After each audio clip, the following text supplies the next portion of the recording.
good morning. How are you? Some deep ones today.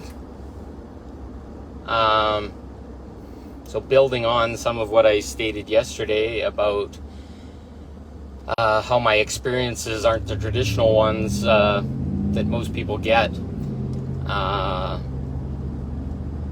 I'm starting to see the depth of the human experience that's beyond the illusion. And once we start to accept that there's another level, another layer playing on top of the what I call superficial human experience, going to that lower depth where you're a soul, you're a higher self, you're some fraction of humanity that's having experience to expand possibility and expand awareness, etc.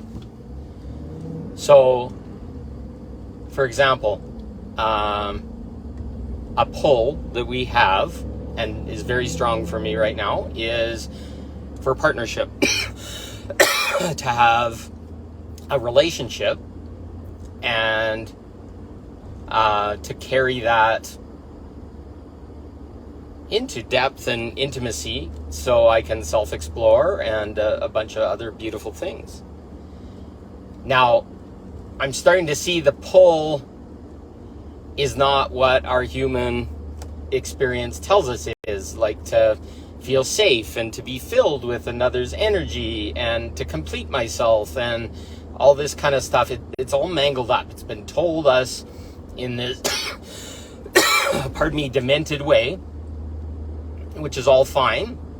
And societally, it's all about marriage and it's all about honoring another and honoring your vows and honoring experience, and then overlay that with men trying to protect women and women trying to stand in their power, and this big,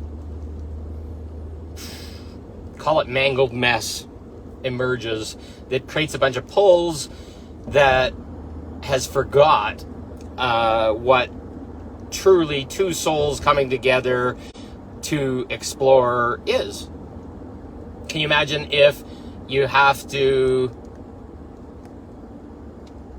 how would I describe it? Okay, let's say if you, it's truly this. Okay, if you want to have sexuality in your life, you got to go lock yourself in a room with a person that you hardly know and find a way to make it work. That's at one level what marriage is. If you take the pursuit of love out of it, it's like societally we are not allowed to have sexuality based on religion, etc., unless we're married and committed to a partner. But literally that's kind of locking into a contract with a person that in a lot of ways you hardly know. And we do all this dating ritual and all this bullshit to try and figure out if they're compatible when you've never really even maybe seen their body or seen what level of intimacy they can go to, if they're even capable of sexuality, etc. And whether we want to admit it or not, sexuality is a drive for every single one of us in our body and in our mind, etc. And we can sit and pretend that it's not, but it is. It's the propagation of the human species. We have this pull inside us genetically that's going to be a part of our life. And then when we overlay that most of our intimacy, our depth, etc., shows up in a deep container of sexuality, of vulnerability, then there's a real important thing there. But I know from a man's perspective, I've been married, I went through the whole thing. It can also be a trap. And most women are going to be really uncomfortable at that. But if I don't know that woman and then I go to the level of having a marriage with her and then find out she's got a wound or some kind of trauma and there's no capability of sexuality, etc., I'm trapped in a sexless relationship. And that's my experience. And I know lots of women that are in that exact same thing because women want to be in their sexual power, etc. So now let's go back. So to have relationship, this pull that I'm having is I want to welcome intimacy, sexuality, depth, build a container with a woman that we can explore each other in our wounds and be vulnerable and get to that depth that I know all women want, an emotional depth, a powerful soul connection, etc. But to be able to get there, we have this gauntlet of questions, of traumas, of protections, of stories from our past that won't allow people to open to that level of vulnerability without meeting usually an unstated bar, is the best way to put it. So we end up in this push-pull and this craziness and all this kind of stuff. And I had a really good option to see that. I was feeling this pull from a woman, and she obviously wanted to go deeper, and she shared a lot of vulnerability, spoke very openly about sexuality and other things. And then when I tried to formalize it and say, hey, let's have a coffee, let's talk, let's make this, figure out this depth and how this is going to work, instead of being met at the same vulnerability, because now it was starting to be formalized and the possibility was starting to show up, I saw a huge pullback. And then I saw a stating of boundaries to test, and just kind of trying to, I guess, call it cow me. Just get me to stop so that she could have control, so she could feel safe and control the situation as more possibility opened, which is fine. And I fully understand that, but it was in such a unclear way. It felt really like almost violating me. I was being very open and vulnerable and moving into what I thought what she wanted, and then it was like, don't use the word we, and don't put my name on that piece of paper where you're trying to describe what we're doing or whatever, because that's doesn't feel good to me or whatever. And it was just like closed, even though all her energies had suggested it. But here's the thing. We both had wounds. We both had fear. We both had concerns. We both were being triggered on past experiences. And this is the gift. If you step out of that 3D version of a relationship, this is the gift that comes in the 5D, the soul level, the higher self interaction, where you're going to rub up against and feel attracted to a person that has similar wounds. And at the beginning or at the end of the interaction, I didn't know where I stood and nothing. And it smashed me open. It made me in tears, like, what the fuck is going on? And I got to sit with it the last few days, and I started to realize that she was very much like me. She had similar wounds and was protecting by controlling, etc. And it didn't feel good. So I now got this gift. Like I said, my nervous system interaction calmed, and I felt very open, and now all of a sudden I was honoring what was going on inside.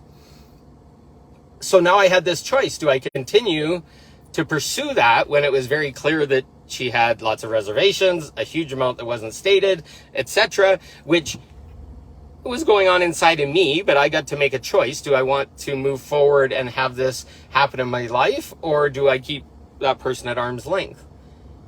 And it was very clear I was getting the arm's length just to be safe. But at that same time, why would you even pursue it unless you wanted somebody that could ground you? It could call you out on those behaviors, because it's obvious they're shutting down, they're closing off, and a huge gift would be lost. Like, do I share this back to her? And I made the offer. It's like, okay, I have this magnificent gift, but it's going to have to be received in vulnerability and heard without protection, without whatever. And not like, you did this, you were wrong or whatever. Like, no, when I heard you say this, I felt this. When I heard this, I felt this. Underneath in the energies, I read this. Just from my receipt, my perception of what occurred.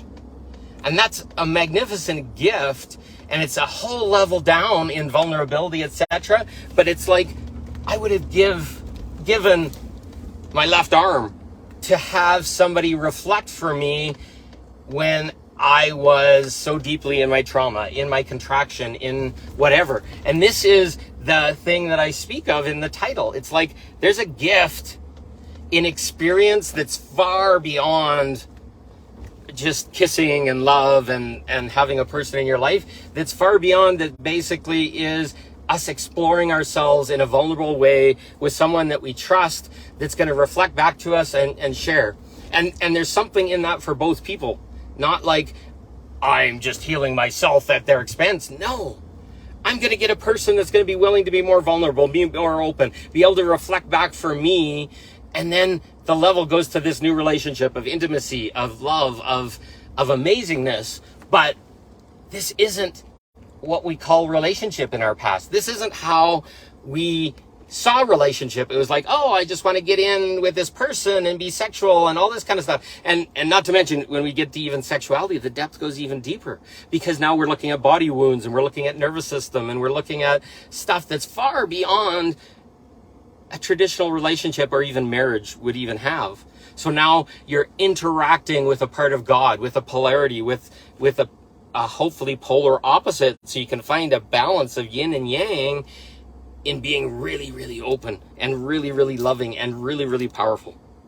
So I'm asking to look underneath what relationship is. Look underneath that struggle, that thing that scares the hell out of you, the thing that triggers you is actually the gift.